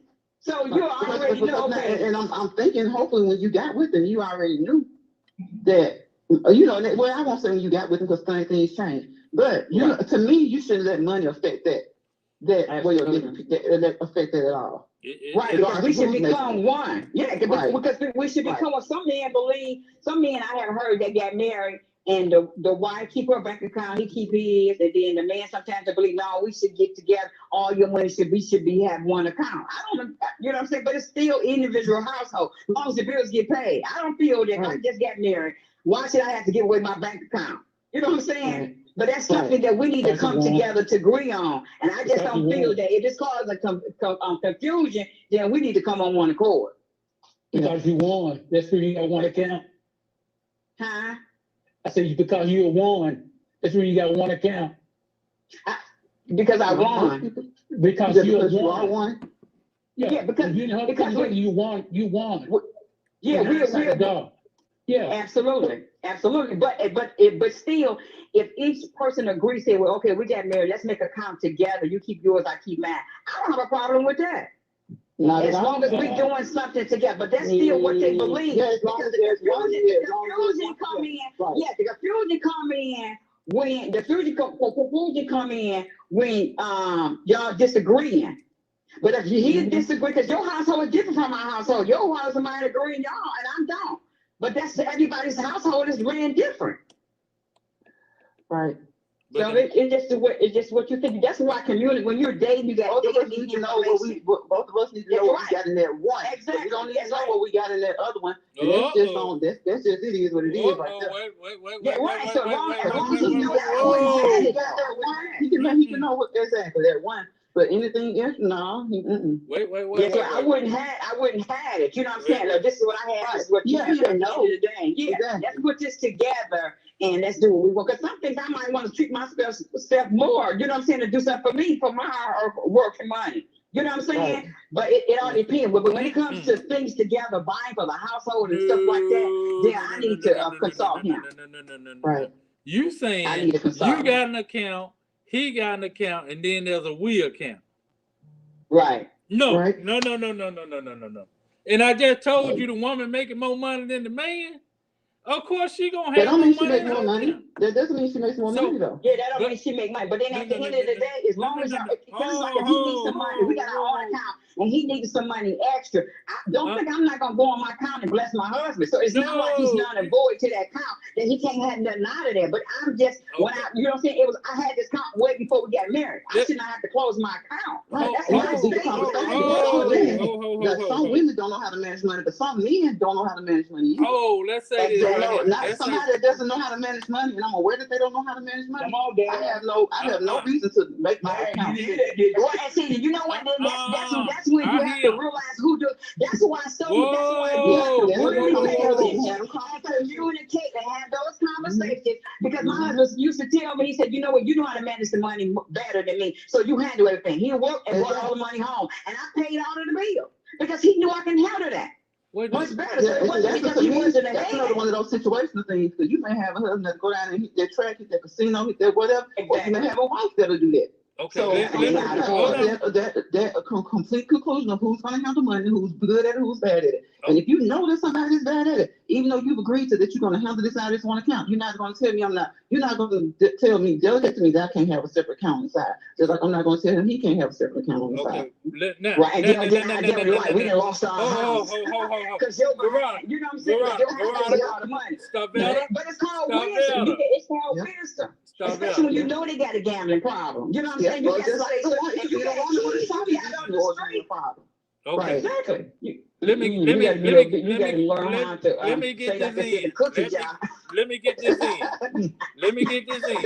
Because it was something, I don't know if Tyler Perry did a movie like that. It was something like that. Remember the lady had, her and her husband had some money, and he was he had a lot of money, owned business and stuff, but she was taking some of the money, putting it away for a rainy day. He never knew that. But when they lost everything, remember what I'm talking about? When he lost everything, she said, well, honey, here goes the money. We can buy back our business. We can go get our house again. And he just stayed quiet and said, wow, how did you do all of that? Now tell me a man that wouldn't have been happy.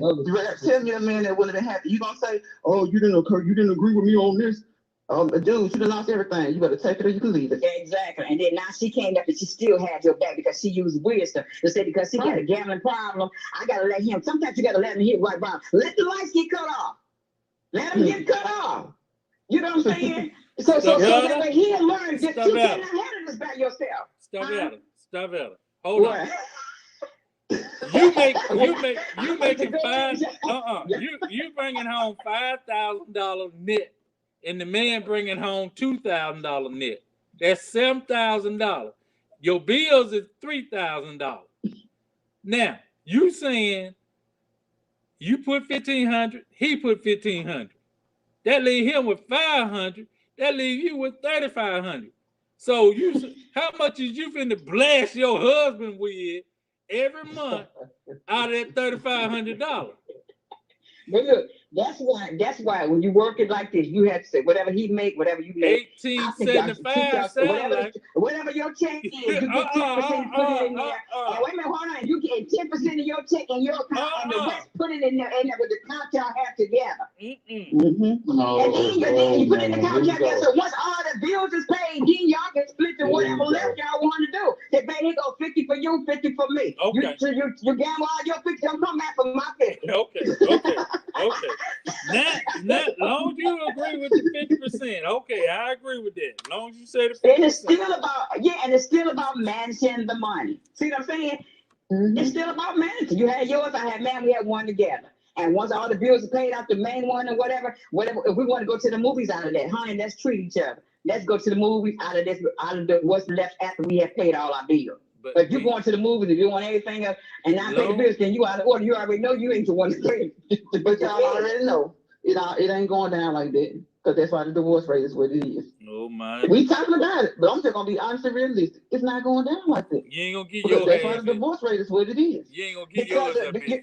And because of so many women have been man and woman in the house by themselves, raising the kids by themselves, they being here. Because I have been told, and my first time used to say, wait a minute, at the beginning, before I used to, because I had a dime.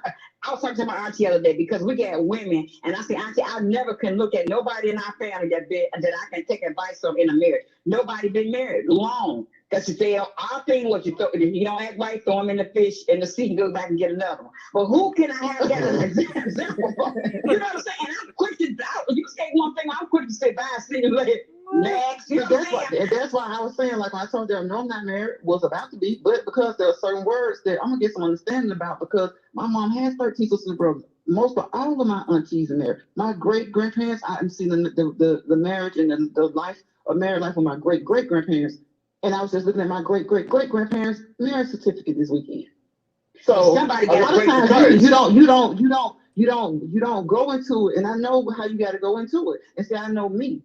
And I'm gonna be honest about me. It's just like Darren asked me about football the other day. I'm gonna be honest about football. When you looking good, when you looking good. I'm gonna be honest about me. I am who I am. But then, you know what? A lot of women think like that, but at the end of the day, somebody got to break that curse. Somebody got to say, well, you know what? Them marriages did not last. And my grandmama, mama, and marriage, but I'm gonna be the one that you know what I'm saying? To be the one that all of mine lasted. All of my grandmamas. But yours will last too. Yeah, it was when I did. Yep, and it's because that's why I know what I'm looking for. But exactly. I don't need to be focusing on it for real. But it's just sad because a lot of times when we talk about these young kids, we're looking at stuff like divorce rate. The divorce rate is at least probably 50% now, and that's no lie because it was 50% a few years ago. So a lot of the things that we're talking about, a lot of people don't even include the religious aspect of marriage. Some people don't even believe that way. You know, so a lot of things that we're talking about, some people right now are saying, oh, that's old school. That's old. And I'm looking at some of the things that I used to see was as old school. But it was, you know. Well, they just like, dude, I can't see two men. I mean, I can't see two husband and wife serving in two different churches. First and the kids eat last. I'm like, wait a minute. Yeah. But that's how they did it back in the day. And I feel like the kids not going to eat much. Why the kids can't eat first and the adults eat last? But it's just, they were saying it's sort of a respect thing that the dogs got to eat first. I just didn't agree with you. And see, and like what Daryl said, I can understand when he said, if I said we don't have or whatever, you can't, because when you marry, you're supposed to become one. So if he's saying that's gonna make me look like I can't take care of you, that's fine. But my stomach start touching the back, it ain't fine. Right. There's nothing wrong. But see, sometimes like Daryl said, you know what? As being a man, he feel like he a man and ain't no another man gonna come get nothing for him and wife. Because sometimes people do have wrong motives. You know what I'm saying?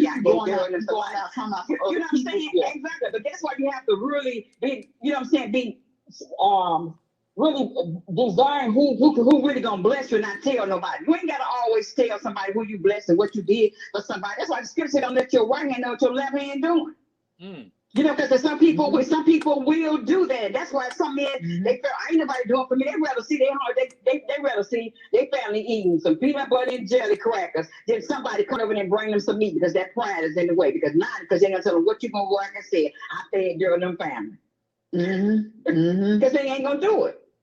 They ain't gonna do it. But guess what? You ate though, and I was like that. I had 7 kids, had to raise them. Sometimes we might not eat all what we want to eat, but they ain't never missed a meal. You know what I'm saying? But see, what God will do, he'll bless people that didn't know what we was going to do and bring food over. I was able to accept that, but not for people that say, I just want to just come over and know your business. You told me, I didn't want to bless you. I was literally a lot of people didn't know. Oh, no. Yeah. Like, a lot of people don't even know that they're being a blessing to you. Exactly. And they don't even know. Them the ones I will receive from, but the ones that know your business, that they ain't bring you the food, because you've been going back to my food brought. But then cell phone now, they just snip the recorders and give you the box. You got this house, put this on Facebook. Let me block her, make sure she can't see you, but I'm gonna make sure everybody else sees you. I know I be giving folks stuff. Hey, sis, them the religious Pharisee.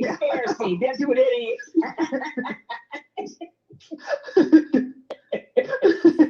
That's who that is. Show you the color of the box and everything. They go in and you see that red box that was wrapped up in the paper. I gave her them mistakes. we got another call on the phone, Mike. No, not yet. Okay. I thought they hung up and called your line. Listen, ladies. All right. Listen. Great conversation. I mean, Stavetta broke it down to y'all and let y'all knew where I stood, what I mean about obey.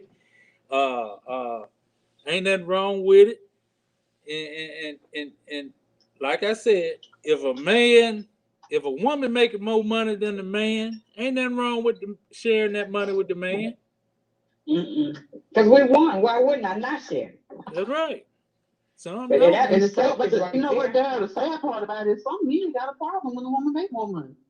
I ain't in this situation. So at least you ain't saying no. You got to go get another job. You making more money. Some men got a problem when the woman make more money. I ain't got that problem. That's that envy right there. I ain't got that that's problem. That's that envy spirit. I don't necessarily think that it's that.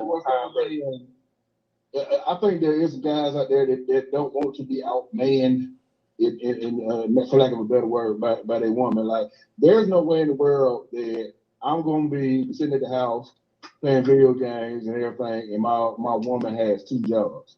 Like, that's. And you see, so those don't care. Those don't care how much money you make. You can be a millionaire because they want you to bring it in. Those aren't true men. They're males. They're not holding the roles of men or men in no house. That's another little boy. You got still another little boy. Those guys I think that would be like a meal. But look, I'm not gonna let my woman work harder than me, and that's just not gonna be the case. Like the ones sitting at home playing the video games. The ones sitting at home playing the video games. The ones who saying that I'm not gonna let my woman work harder. Than me. Okay. I'm going to go out there and find me. If she working 2 jobs, I better be working with at least one. So, that's the blessing. I'm sure waiting on one to come out my door and tell me that because I'm working 2 jobs now. Where you at? Well, I don't have a problem with You're the always woman. busy. We don't never have time. But then, hey, bring me up on a job then. See what I'm saying? And then you have those kind. You working 2 jobs. They complain that you ain't making time. But you know I had these 2 jobs when we met. Then free me up for one of the jobs. You see what I'm saying? Because I got to do me. That makes enemies for me. Free me up. Matter of fact, take me off the job. I have plenty of time for you. And then I have your food ready when you get home and all that. Oh, no. I work at 2 jobs and you still want steak and potatoes and a salad. Okay, we're going to pray on that. So put that baby face on phone. What baby face said? See how y'all whipping on people. See how y'all is. See how y'all is.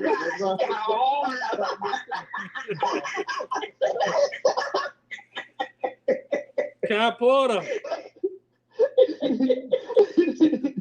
Kai, you still there? Look, I want to hear Kai say. I think Kai said he does wedding ceremonies. Say again. From understanding, you've performed wedding ceremonies. Yeah, he performed my wedding ceremony actually. Okay, and who was it that decided to take out the word obey? You or society? I don't know. I never. I thought Kai said he left it. He left the word. I know. I never left that out. Yeah, he said he said obey. Oh, he leaves okay. obeying now. Oh, okay. But then even when you get into for better for worse, some people get husbands going to hospital or wives, they ain't even there to support their husband or wife. What about that? You just can't take some of it out of our obedience because it still say for better for worse. It's a lot more important thing. Yeah. Just I hear what that was. I hear the husband sick and ain't a wife in there with a husband.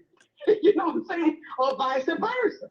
Mm-hmm. So then too, for better for worse, he done lost his job. Now you acting all stank with your money. Come on.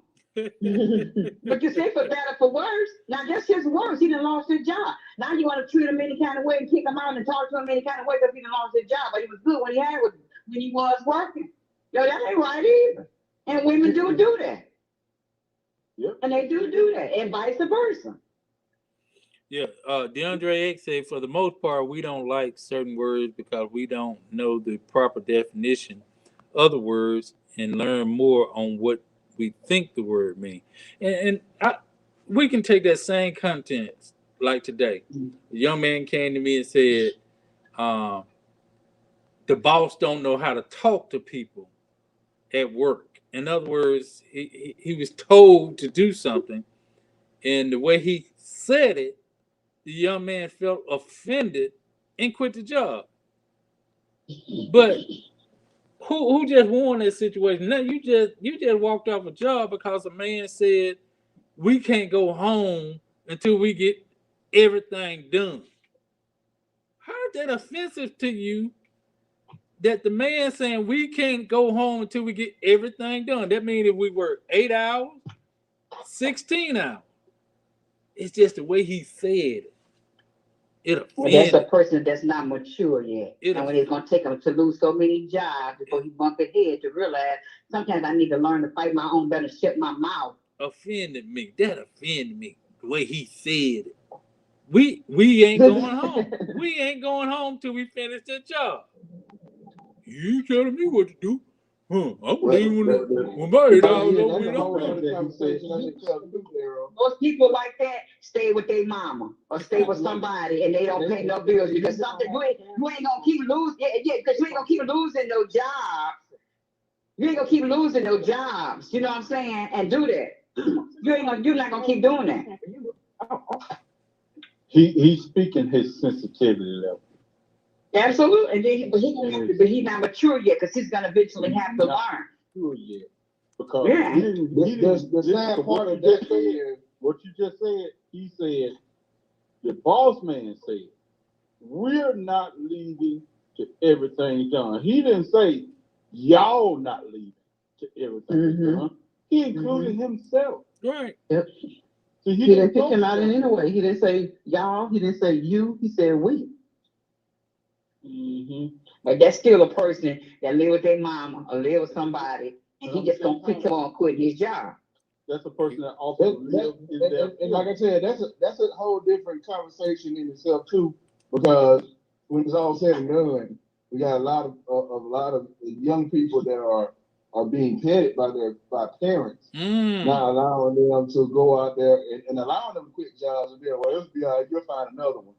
And unfortunately, at this particular moment in time, well, it depends on how you want to look at it.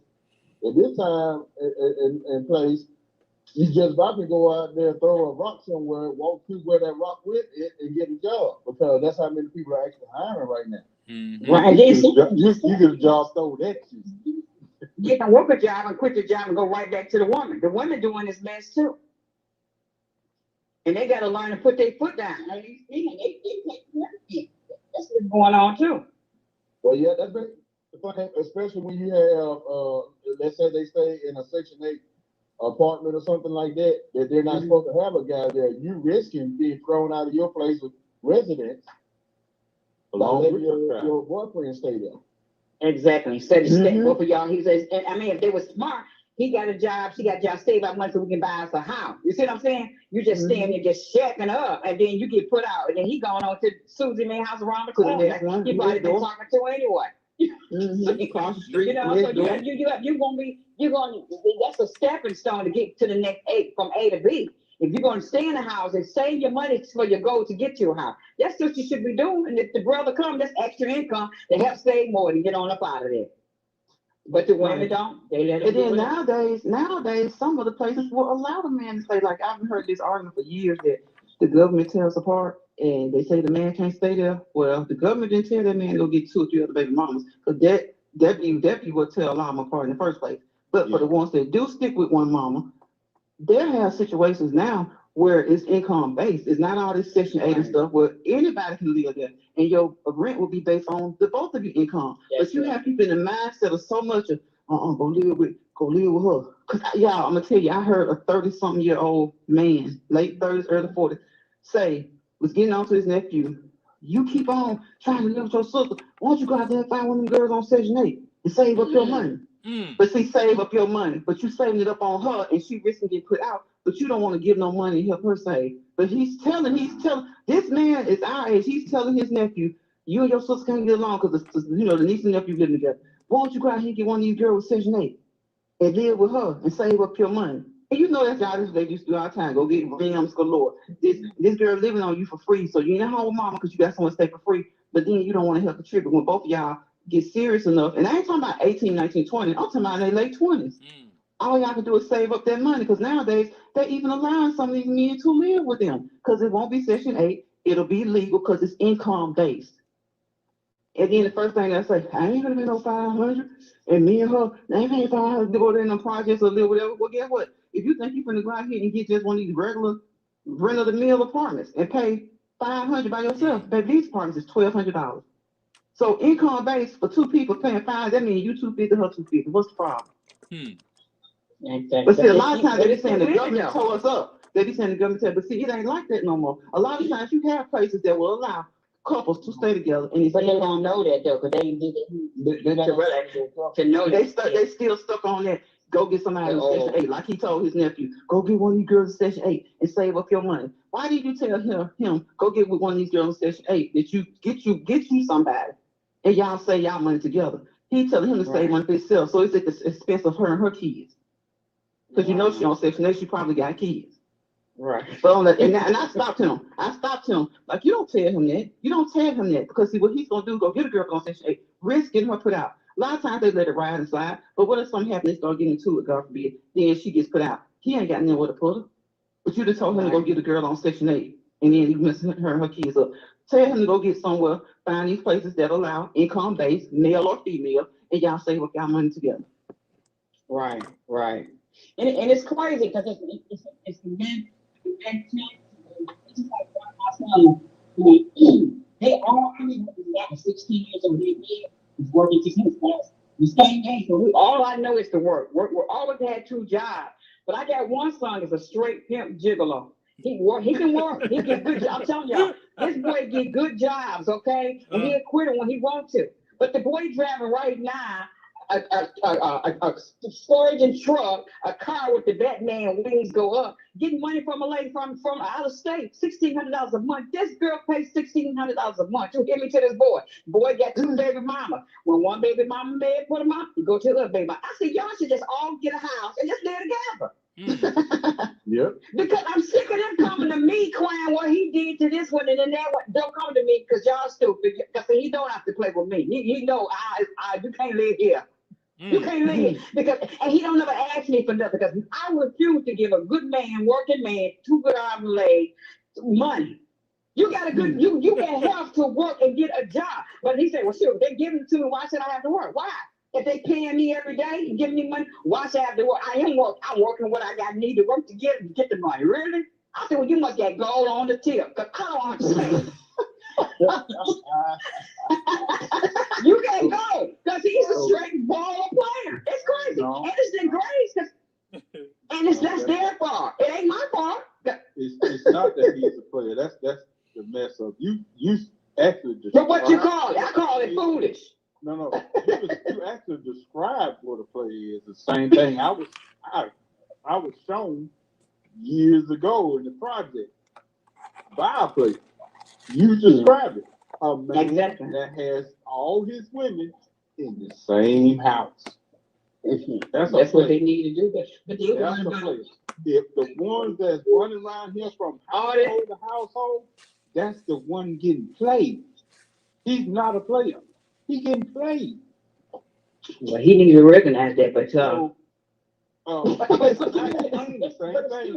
crazy because to me, he getting played because he said because you got your bags, leave one that one get bag. Now your bag of clothes going to them. Just get your own. Get your own. You got to worry about that. But then it's gonna be conflict. He admitted to you that he's allowing himself to get pimped out. Yeah. That's what he admitted to you, not even knowing he admitted that to you. Yeah, because I said that sounds like a headache to me. Because you got to deal with these 2 different personality type women, and it'll be a headache. It's a straight headache. It's just great. I said, I don't know where you got that from. Because me and your work, all you ever seen is work. I don't know where you get that mess from. If he ever come to you again and say this, that, and the third, baby, you let yourself get pimped out. That's all you man. Yeah. You're just the opposite of a female prostitute. You let yourself get pimped out. Exactly, because they can say, you're going to get this today, or we're going to cut all your funds off. We're going to cut your funds off because you're over Becky house tonight. But since you're over Becky, you cut off. But then what he going to do? He going to go get a job. Then when they cut the funds off, he going to go and work himself. That's what he do. Yeah. That's what he do. If they cut the form out, he's going to work 3 or 4 months, stack his money up, get what he needs to get. Gonna be dressed fresh out here, looking good, and then go on to the next one. Then the other one don't know. He'll go to the next one, make it a third one. He don't care. He know how to work, and he get good jobs. He gonna do it. You cut his money off, he gonna go get his own job. Look, I gotta be obedient and be at the house by 10 o'clock.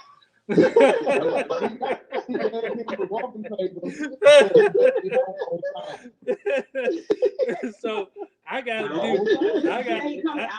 They don't care what day he come in. I gotta do what my wife said do. It worked both ways. You better pull that garbage can back to the light. And pull the garbage can back. In the house. Rinse it out. You know you gotta go pick your honey-do list. Yeah. And pull the trash can back to the end of the road. So y'all got 3 minutes. Y'all got 3 minutes. If not, look, you're gonna get questioned about coming home after dark. He got stopped. Look, all he didn't do is he got stopped by the police. She got it on the screen, and she got the timer on as soon as he clock out. Yeah. Soon the screen. But I'm the head of that house right there, boss. With a black eye. I'm the head of that right there now. That's how I'm gonna say. That's what they call a figurehead, because we already know who be out here to the house most of the time anyway. It be the woman, that's right. It be the woman. Yeah, like I have said it, and like I said, and I'd like to get both of y'all on Battle of the Sixes one day, because I swear I need to help. Y'all need to be talking to some of the ladies we have on Battle of the Sixes. But the fact that I have said that, and I hate to say the word manipulate, but I guess that's the only word I can use to get what y'all would like to have out of guys. And by the time it's all said and done, he feel like I made this decision. That's how it's gonna be. And y'all over there sipping on some wine or something like that at the end of the night saying, I knew you was gonna do it. Right. Right. But see, that comes to how you gotta know how to work. Exactly. You know what I'm saying? You gotta know what. Don't be arrogant. Don't be arrogant. You can't say that. You can't tell them. Yeah, because it's just almost saying like it's like a little bit that I had watched my father used to be something like that. My father can meet a woman at the store. Next thing you know, she's sitting naked pictures and money. How do you talk to this lady? She's doing all this manipulation. You know, I'm like, wow, how can you do it? I ain't to see him do this stuff, y'all. They just got the I don't know what you want to call it. But some guys get that lingo. You know what I'm saying? They got that talk. And they were. They'll be actual players and pimps right there. And my daddy used to be a player for me. That little some of it, I think that went on when he died and went to my son. So some of them went No. With him, it's not so much a gift of gab, it's what he's putting out there. Just like a prostitute. It's what they present. And he don't realize what he can play to himself, so he can play. Every young man, I ain't talking on these. But you know what? I think there's a difference between. But you know they go. But his mother, the cars and stuff he got, it ain't in their name. It ain't in them women's names. So they break up. He got 2 cars. I'm saying all that. But what I'm saying is, I think it's the difference between what your dad was doing and what your son doing. Because like your dad, he probably owned everything he had. Yeah. And he'd go out there and say something to those ladies, and they'd do it. They just follow. My daddy was like that. Yeah. Right now, if you go in certain parts of the west side, you get Greenfield, they'll be like, Green was your daddy. And there it is. Yeah. Come on here, baby. Come on, Mike. Come on. Let me feed you something to eat. You got what you want to eat something to eat from? Who was your daddy? Look, yes. Right now. He been gone for a long time. So yeah, that's to let you know that he was known. Yeah, he was. 9:59. I gotta get on with the time, y'all. Enjoy the Just conversation. the 3 minutes. We don't want to get there until y'all let Like that, I'm telling you now. Interesting conversation. That's right. He got to be obedient because I ain't got no husband over here. There you go. I gotta be obedient. That's right. You ain't got no husband. You got to do what your wife says. Get on home. I gotta be obedient. There you go. See, ain't nothing wrong with You being gotta be there obedient. before they start talking about the weather on the news. Look, ain't no controversy. It works vice You gotta versa. be home by at least 10, 6. If I say I want something, look. If I say don't buy that, don't buy no car. Because he got to rinse them Bugatti cans out. There you go. But he the man of the house, though. Don't scared. There you go. Okay. Get that trumpet down. I'm gone. Y'all can talk to Mike all the rest of the night. I'm gone. And you see, he put me on the screen by myself. I'm gone. See y'all Thursdays. Got a guest supposed to be on the show Thursday. Hey, y'all have a good night. Yeah, I too. All right. Bye-bye, y'all. All right.